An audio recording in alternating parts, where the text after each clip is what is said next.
Hi everyone! Samahan nyo naman ako ngayon. Pupuntahan naman nga natin ang school ng kapatid ko dahil nga may nagsumbong sa amin na may nambubuli raw sa kanya. Humanda siya sa akin, be. Chiri! Bibili na nga rin pala si ate girl ng PE uniform kung kailan patapos na yung school year namin.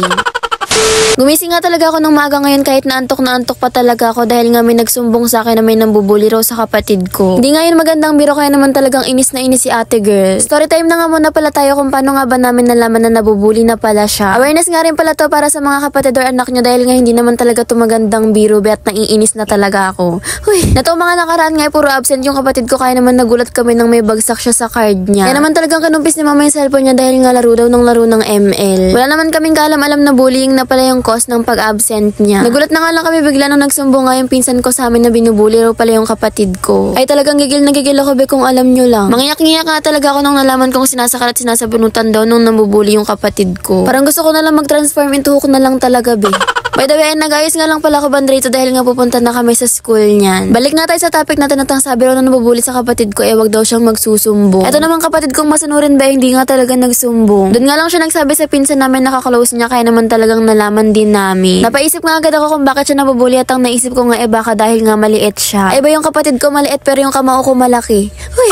Kidding aside, hindi naman tayo pwedeng gumanti o gumawa ng kahit na ano dahil nga bata rin yung nambubuli sa kanya. Tatanungin ko na nga lang sana kung may ate siya. Cheers! Ang tanong ko nga agad sa kapatid ko bakit hindi siya lumalaban at ang sabi niya nga malaki daw yung nambubuli sa kanya. Ay kung ako yan walang malaki sa akin. Pinipilit ko nga lang talagang kumalma dahil nga baka makita na nila yung tunay kong kulay. Uy!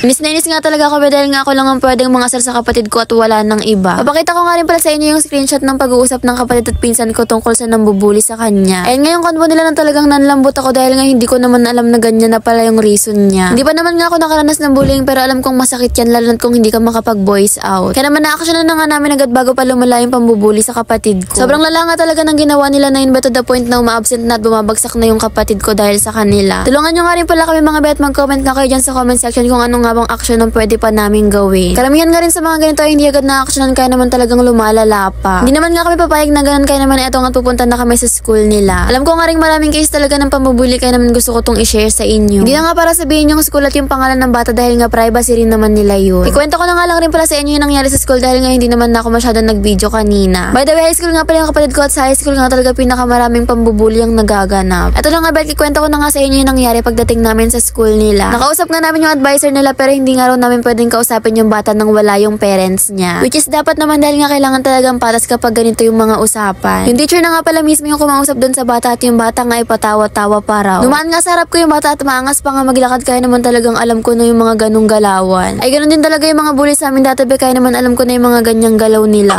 Ang sabi nga ng teacher ng kapatid ko ipapatawag na nga lang daw yung magulang ng bata para nga makapag-usap-usap na ng maayos. Hindi ko nga rin talaga alam kung bakit ang dami-daming nambubuli. Akala mo naman talaga yung mga perfect sila. Huy! Bumalik na nga lang daw kami next time sana nga maagapan na dahil nga baka naman gumanti naman yung bata na yun. Pero at least aware na yung teacher nila na may ganun nga nagaganap sa classroom nila. Banda rito nga pumunta naman nga kami sa school ko dahil nga bibili naman nga ako ng pang-PE dahil nga ayaw na kami papasukan kapag hindi raw kami naka-PE.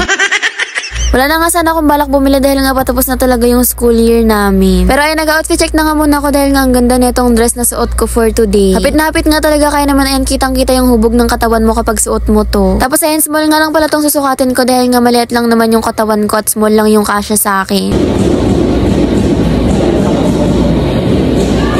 Sakto na nga sa akin tong small kaya naman ang sabi ko ay small na lang yung bilhin namin.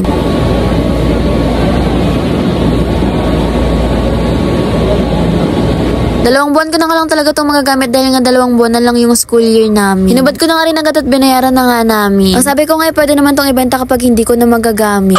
Lumabas na nga rin pala kami agad at ayan sa wakas nga may PE uniform na ako hindi na ako masisita ng guard namin. Tapos banda rito nga bago kami umuwi pumunta na nga muna kami sa best friend para nga bumili ng ulam. Ayun nga lang pala yung vlog natin for today mga bet, hindi ko na nga masyadong hahabaan pa. Yun lang, palike, follow and share nga pala ng page ko. Thanks for watching!